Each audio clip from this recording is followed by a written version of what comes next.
Samantala, 10 naman ang arestado sa patuloy na kampanya ng Cagayan Police Provincial Office laban sa iligal na sugal sa magkakahiwalay na operasyon sa lalawigan. Ayon kay PNP Lima, ang patuloy na pinaghahanap matapos ayon sa PNP, 5 pa ang patuloy na pinaghahanap matapos tumakas habang isinasagawa ang mga operasyon.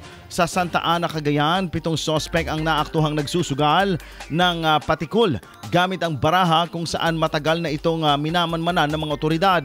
Na-recover sa lugar ang isang deck ng baraha at 1,650 pesos na ginamit bilang pustahan.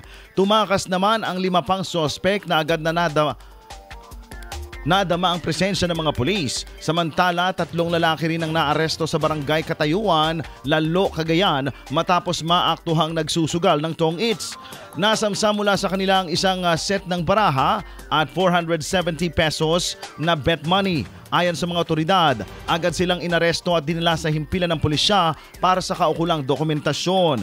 Ayon pa kay Police Colonel Mardito Anguluan, Provincial Director ng PNP Cagayan, hindi nila kukonsintihin ang anumang uri ng iligal na sugal sa probinsya.